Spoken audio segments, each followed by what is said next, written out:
Assalamualaikum warahmatullahi wabarakatuh. Perkenalkan, nama saya Surya Sadiki dari kelas 11 TKJB SMK Negeri 2 Banjarmasin. Di sini saya akan mempresentasikan hasil presentasi yang telah saya buat tentang teknologi komunikasi data.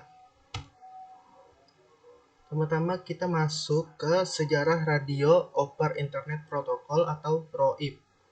ROIP awalnya ditemukan oleh David Cameron, seorang radio amatir yang berasal dari Vancouver, British Columbia. David tertarik untuk mengembangkan teknologi two-way radio. Pada tahun 1998, David membuat Internet Radio Linking Project atau IRLP.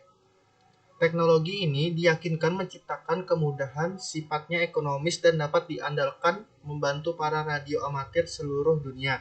Teknologi ROIP sendiri dimulai pada tahun 2002 sebagai pemenuhan terhadap kebutuhan sistem jaringan penghubung dalam pasar komersil. Misalnya ROIP tidak digunakan pada perangkat komputer atau PC. Banyak industri telepon genggam yang menambah ROIP dalam fitur produknya. Sistem ini kebanyakan dirancang untuk segmen ponsel dengan sistem operasi Symbian. Nokia sendiri adalah pemasok terbesar Symbian yang menjadikan ROIP sebagai fitur pelengkap. Di Indonesia, perkembangan ROIP yang lebih dikenal dengan EQSO mulai muncul pada tanggal 12 Agustus 2002 dan diuji cobakan pada tanggal 29 Oktober 2002. Terus kita masuk ke bagian B, jenis-jenis protokol pendukung ROIP. Yang pertama yaitu ada base station. Perangkat radio pusat yang berada di stasiun kontrol dengan sisi pelanggan yang bekerja pada sistem digital exchange cordless telecommunication. Pada ROIP, base station merupakan protokol penting sebagai jembatan antara pengguna dengan IP gateway.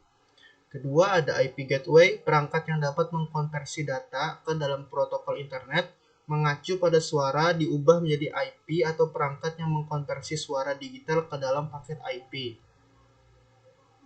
Terus ketiga ada repeater yang berfungsi untuk memperpanjang rentang jaringan dengan cara memperkuat isyarat elektronis. Pemasangan repeater pada setiap 2,5 km membuat LAN yang menggunakan Ethernet rentang jaringannya dapat diperpanjang hingga 20 km. Terus ada IP interface yang menjadi penghubung antara komunikasi POIP yang berbentuk digital, meneruskan suara yang dihasilkan oleh kedua jaringan komunikasi yang berbeda. Kita masuk ke bagian C, yaitu software yang digunakan untuk membangun server radio online. Pertama ada AIS-CST atau software adalah software server yang digunakan untuk streaming audio via internet. Digunakan banyak radio di seluruh dunia karena memiliki banyak fitur dan mudah diakses oleh pendengar. Pertama kali diluncurkan sebagai open source software pada Januari 1999. AIS-CST dikembangkan oleh Shift.org Foundation, sebuah organisasi non-profit yang memproduksi software dan multimedia format gratis. Broadcast Indo menghadirkan layanan server AIS-CST untuk memberikan solusi live streaming audio sistem yang mudah dengan biaya terjangkau. Kedua ada Shoutcast, adalah sistem multiplatform transmisi audio yang diciptakan oleh Nulisoft yang biasa digunakan pada teknologi radio streaming. Fungsi utama Shoutcast yaitu membantu user menyediakan suatu internet radio server pribadi dengan menggunakan software yang telah tersedia. Pengguna bisa menggunakan MP3 atau AAC untuk audio encoding dan protokol HTTP atau multicast untuk transmisi. Klien dan server dapat menggunakan software yang tersedia untuk Windows, FreeBSD, Linux, dan macOS. Ketiga ada Darwin Streaming Server atau DSS, yaitu software streaming server yang menggunakan protokol RTP atau RTSP. DSS adalah software streaming server pertama yang bersifat open source, dikembangkan oleh Apple. Darwin Streaming Server ekuivalen dengan QuickTime Streaming Server dan berdasarkan kodenya. Kami menggunakan Darwin Streaming Server karena Darwin Streaming Server adalah software open source yang bersifat free dan instalasinya cukup mudah di sistem operasi FreeBSD. Terus kita masuk ke bagian D itu perangkat komunikasi pada jaringan telepon dan komputer. Di perangkat komunikasi pada jaringan telepon dan komputer ini ada berbasis kabel atau wireline dan nirkabel atau wireless. Di berbasis kabel atau di wireline ini ada kabel tembaga yang di dalamnya sebagai konduktor dan telah digunakan dalam kabel listrik sejak penemuan elektromagnetik dan telegraf pada tahun 1820-an. Kawat tembaga digunakan dalam pembangkit listrik, transmisi daya, distribusi daya, telekomunikasi, sirkuit elektronik, dan jenis peralatan listrik yang tak terhitung jumlahnya. Kedua ada fiber optik. Kabel ini terbuat dari serat-serat optik, yaitu serat-serat yang terbentuk dari serabut kaca atau optical fibers yang sangat tipis sebesar diameter rambut manusia. Kabel ini biasa digunakan untuk transmisi data digital jarak jauh dengan kecepatan yang lebih tinggi dari jaringan kabel lain atau tanpa kabel. Inilah mengapa banyak ISP dan penyedia layanan internet kabel menggunakan kabel fiber optik untuk memberikan jaringan internet yang cepat. Ketiga ada kabel hybrid, yaitu memiliki kekuatan tarik atau tensile strength dan fleksibilitas yang tinggi dalam ukuran kabel yang ringkas.